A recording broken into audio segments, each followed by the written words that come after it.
छात्रों पे आंसू गैस के गोले। बेवफा बावफा नहीं होता, वरना इतना बुरा नहीं होता। चांद नहीं मांग रहे थे, नौकरी मांग रहे थे।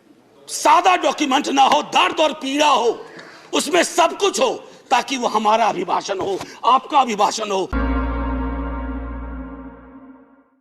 सर, एक वक्त आ गया अब अपने मुल्क में जब राज्य सरकारों और केंद्र सरकारों को नेशनल एम्प्लॉयमेंट पॉलिसी के फ्रेमवर्क को पुख्ता करना होगा। सर, अभी हाल में हम सब ने विजुअल्स देखे थे रेलवे की नौकरी को लेकर के। वो विजुअल्स सर रोंगटे खड़े कर देते हैं।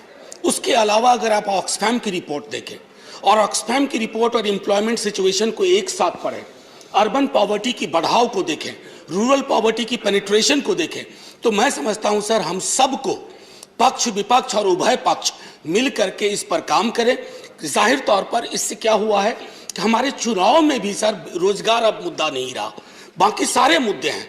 और अगर रोजगार को लेकर के पूरे देश का सरोकार एक नहीं हुआ सर, तो हम ज्वालामुखी के ढेर पे जाएंगे। अतः मैं आग्रह करता हूं आपके माध्यम से कि इस पर पुख्ता तौर पर चर्चा हो और सुनिश्चित किया जाए। इसलिए मैं शुरुआत करूंगा कि बेवफा बावफा नहीं होता, बेवफा बावफा नहीं होता, वरना इतना बुरा नहीं होता। हमने तो सोचा था, बाद लुटने के ये पता चला कि रहजन रहनुमा नहीं होता। खैर, बहरहाल सर, मैं कुछ छोटी छोटी चीजें इस संदर्भ में रखना चाहूंगा। सभापति महोदय, मुझे पता है कि इस संदर्भ की गरिमा क्या है। राष्ट्रपति का अभिभाषण एक बहुत बड़ी चीज होती है, देश का एक ब्लूप्रिंट होता है, एक दिशा और दशा देने की कोशिश होती है। हम विपक्ष में हैं, लेकिन देश की दशा और दिशा से चिंतित अगर हम हैं तो अभिभाषण की पंक्तियों में भी वो चिंता की लकीरें दिखनी चाहिए थी। जब वो चिंता की लकीरें नहीं दिखती हैं तो एहसास होता है। कभी कभी मैं सोचता हूं माननीय सभापति महोदय कि महामहिम सोते जागते अपने सलाहकारों से बात करते, टेलीविजन देखते, सोशल मीडिया देखते, संवाद करते, क्या उनको नहीं लगता होगा कि देश के विजुअल्स बहुत अच्छे नहीं हैं? छात्रों पे आंसू गैस के गोले क्या मांग रहे थे? चांद नहीं मांग रहे थे, नौकरी मांग रहे थे। और वो 2 करोड़ वाला भी नहीं मांग रहे थे, कह रहे थे बाकी वाला बचा हुआ दे दो। आपने लाठियां बरसाई। तो मैं ये सोचता हूं कि महामहिम के अभिभाषण में अगर इस तरह की चिंता ना हो तो सर भाषण ना कागज का पुलिंदा लगता है और अच्छा नहीं लगता है उसे कागज का पुलिंदा कहना। दूसरी चीज माननीय सभापति महोदय, कोरोना पर मैंने विस्तार से इस सदन में चर्चा की है। कोरोना को लेकर के भी जो चिंता आनी चाहिए थी वो नहीं आई। अब आइए अर्थव्यवस्था के बारे में मैंने कहूं, बजट को उसके लिए मैंने तय किया हुआ है। लेकिन मेरा मानना है कि सन 50 से लेकर अब तक किसी की भी सरकार हो, मैं जानता हूं ये लिखा कहां जाता है, लेकिन जहां लिखा जाता है मैं आग्रह करूंगा कि अगर हम सोच सके सत्ता पक्ष और विपक्ष, तो राष्ट्रपति के अभिभाषण को दलीय दायरों से ऊपर कर दीजिए। राष्ट्रपति का अभिभाषण, कल को आपकी सरकार ना हो, ये मैं अपील बाकी लोगों से भी करूंगा जो सरकार में आएंगे कल को, कल नहीं आएंगे परसों आएंगे, कभी तो आएंगे। मैं सिर्फ ये कहना चाहता हूं कि सर अभिभाषण को एक नॉन पार्टीजन डॉक्यूमेंट बनाइए, नॉन पार्टीजन डॉक्यूमेंट। राष्ट्रपति देश के राष्ट्रपति हैं, उनके सरोकार में देश का सरोकार दिखना चाहिए माननीय सभापति महोदय। अब दिक्कत ये होती है ना माननीय सभापति महोदय कि अभिभाषण में सर्वेश्वर की एक लाइन थी सभापति महोदय, अगर तुम्हारे घर के एक कमरे में लाशें सड़ रही हो तो क्या तुम दूसरे कमरे में प्रार्थना कर सकते हो? अगर तुम्हारा जवाब हां है तो मुझे तुमसे कुछ नहीं कहना है। यही रख करके बात मैं खत्म करता हूं इस संदर्भ के। सर, पैरा 4 माननीय राष्ट्रपति जी के अभिभाषण का है जो कहता है remembering the past and learning from it. Sir, इतिहास की एक अपनी स्मृति होती है और स्मृतियों का एक इतिहास होता है और विश्व इतिहास गवाह है सर, जिस किसी ने भी अतीत की स्मृतियों के साथ छेड़छाड़ करने की कोशिश की, उसको बदलने की कोशिश की, वो इतिहास के फुटनोट में चले गए। इतिहास नहीं बदला, वो इतिहास के फुटनोट में चले गए। नेताजी सुभाष बोस, अरे देश के नेताजी हैं, आपने उनको इंपीरियल कैनोपी में रखने का, अगर नेताजी कहीं से आ जाते हैं तो कहते कैनोपी मत रख भाई, दिलों में रख, दिलों में रख। मैं ये इसलिए कह रहा हूं, मैंने नेताजी की चिट्ठियां पढ़ी हैं नेहरू जी के नाम, मैंने नेताजी की चिट्ठियां पढ़ी हैं बापू के नाम, मैंने नेताजी की चिट्ठियां पढ़ी हैं तमाम उस दौर के लीडर्स के नाम। कहां कद था नेताजी का, नेहरू जी का, बापू का, पटेल का, और विवेचना कौन लोग कर रहे हैं? मैंने इसी सदन में कहा था कि बौनी समझ के लोग लंबा इतिहास नहीं लिख सकते, लंबी लंबी लंबी लकीर नहीं खींच सकते। एक बार चिंता करिएगा सर, मैं ये कह रहा हूं कि बापू के राम की संकल्पना करिए। अच्छा, इससे पहले एक हल्के में एक बात कहूं माननीय सभापति महोदय, मैं कभी कभी सोचता हूं 1952 में पहला चुनाव लड़ा हमने सर, 52 में हम पार्टीशन से निकल के आए थे, पीड़ा थी बहुत, लाखों लोग मारे गए उधर और लाखों लोग मारे गए इधर। लेकिन सर 52 का चुनाव हुआ था समावेशी विकास पर, रोजगार पे। 70 साल बाद हम चुनाव लड़ रहे हैं किस चीज पे? देख लीजिए। मुझे तो कभी कभी ताज्जुब होता है कि पाकिस्तान में चुनाव हमारे नाम पे नहीं होता है, लेकिन हमारे यहां चुनाव पाकिस्तान के नाम पे होता है। अमन जी, अब मैं तो कह रहा हूं कि जिन्ना कहीं भी होंगे सोच रहे होंगे कि जो जीते जी मैंने नहीं पाया, भाजपा वालों ने मुझे मरने के बाद दे दिया।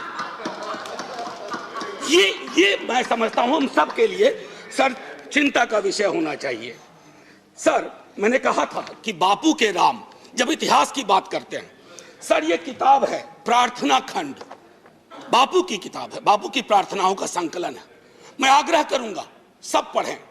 जब नोआखोले से लौट के आए बापू, बहुत पीड़ा थी, उन्होंने अपना प्रार्थना बदल दिया। वो प्रार्थना भजमन प्यारे सीताराम की जगह भजमन प्यारे राम रहीम, भजमन प्यारे कृष्ण करीम। आप क्या कर रहे हैं? कृष्ण और करीम के बीच में कटीली दीवार लगा रहे हैं, राम और रहीम के बीच में दीवार लगा रहे हैं। ये दीवारें आज हो सकता है ताली दिलवा रही हो, आप मिट जाएंगे, ये दीवारें भी मिटेंगी, वक्त वक्त की बात है। बस एक बार सोचेगा जरूर, क्योंकि बापू पे माल्यार्पण आप भी करते हैं और बहुत, बल्कि आप चश्मे पे कर दिया, आपने महदूद कर दिया। बापू का चश्मा लीजिए, बापू को चश्मे में मत रखिए, ये मेरा आग्रह होगा। एक चीज तो ये थी सर, माननीय सभापति महोदय, कोविड के संदर्भ में मैं बोलूंगा नहीं, मैंने पहले ही कहा, इश्तेहारबाजी हो रही है। जो सरकारें, मैं सिर्फ केंद्र को नहीं कह रहा हूं, जो सरकारें कोविड के वक्त में नदारद थी, सोशल मीडिया गवाह है, वो सरकार 4 पन्ने का इश्तेहार दे रही है। अब पहले नेता लोग काम करते थे तो लोग कहते थे अरे सोच दम ईमानदार है, काम दमदार है। अब लगता है दूसरे का भरोसा नहीं, खुद ही छपवा दो, सोच ईमानदार काम दमदार। अरे लोगों को बोलने दीजिए। अब देखिए सर, दूसरी चीज कोविड के संदर्भ में मैं आपको कहूंगा, जब आप कहते हैं ना कि फलाने की तुलना में यहां इतने कम मरे वगैरह, 18 से तुलना करते हैं, सर जिन परिवारों के चिराग गुम हुए ना, उनके लिए मौत आंकड़ा नहीं है सर।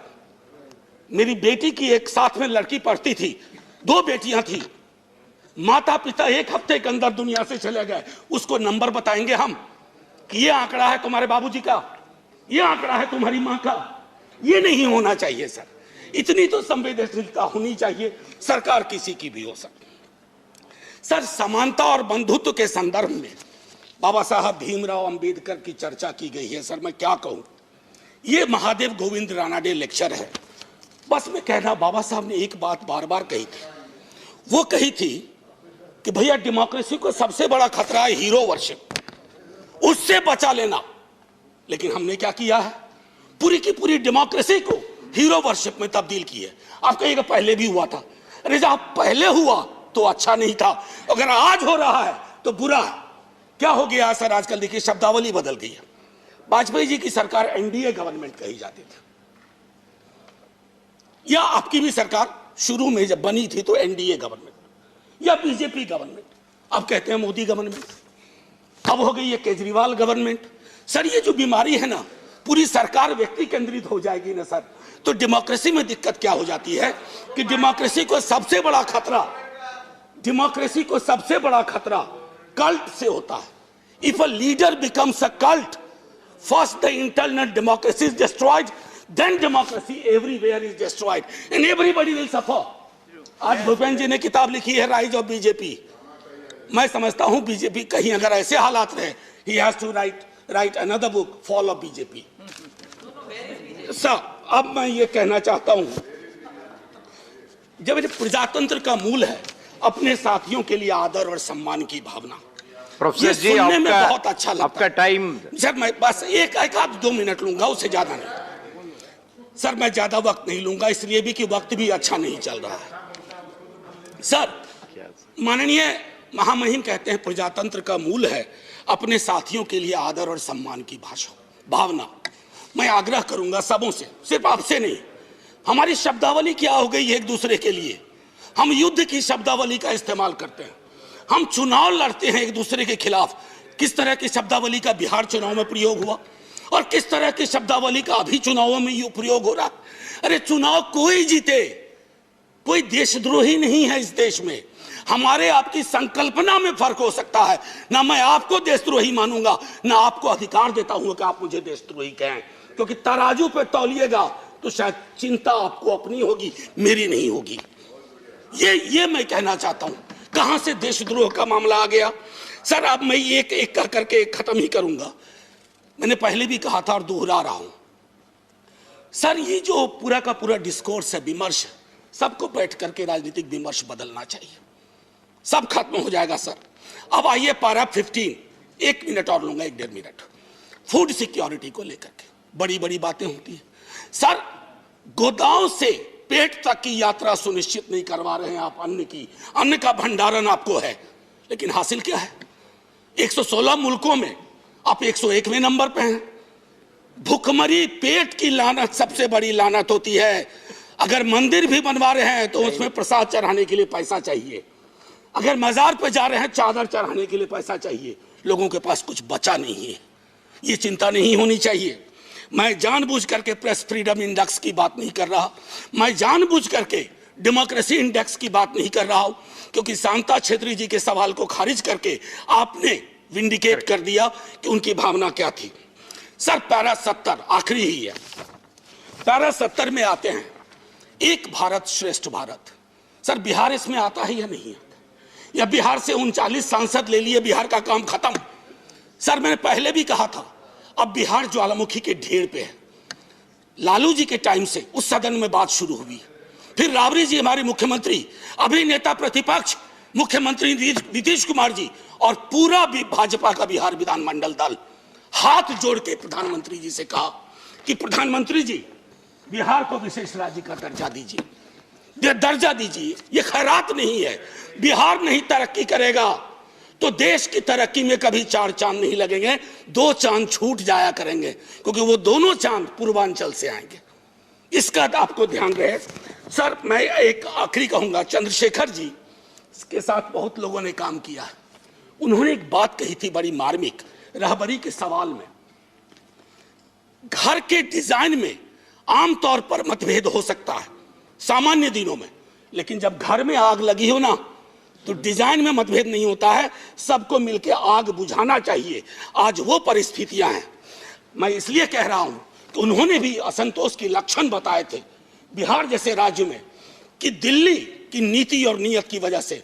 मैं आपसे आग्रह करूंगा आपके माध्यम से कि महामहिम संज्ञान लें। और आखिरी सर ये किताब है, मैं आग्रह करूंगा कश्मीर के बारे में। मेरे दोस्त, मैंने बार बार ये कहा है कि कश्मीर जमीन का टुकड़ा नहीं है, जम्मू जमीन का टुकड़ा नहीं है, लद्दाख जमीन का टुकड़ा नहीं है। जिंदा लोग बसते हैं। अगर आप यहां से नॉर्मल बोलते हैं तो घाटी में नॉर्मल लगना चाहिए। और मैं इसलिए भी कहूं कि ये लाल चौक एक यंग लड़के ने लिखी है, सर बिहार का लड़का है, उसने ये बात लिखी है और कहा है कि नॉर्मैलिटी कैसे रिस्टोर की जा सकती है। सब पढ़ें। और आखिरी में sir 14 please conclude. 30 second sir, north east के बारे में चर्चा हुई। 14 सिविलियंस की बर्बर हत्या हुई। क्या वो भारत के नागरिक नहीं थे? क्या उनके लिए एक शब्द नहीं होना चाहिए था? इसलिए मैं कह रहा हूं कि अभिभाषण सादा डॉक्यूमेंट ना हो, दर्द और पीड़ा हो, उसमें सब कुछ हो, ताकि वो हमारा अभिभाषण हो, आपका अभिभाषण हो, सबका अभिभाषण हो। बस इतना कह करके सर, जय हिंद। Thank you. Now